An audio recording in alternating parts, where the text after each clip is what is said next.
Kuya, crush mo ba ako? Paano mo nasabi? Kasi nakikita ko sa mukha mo, may gusto ka sa akin eh.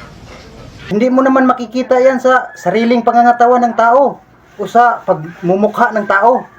Eh bakit binigyan mo ko ng bulaklak, tapos binayaran mo pa yung nagbigay sa akin?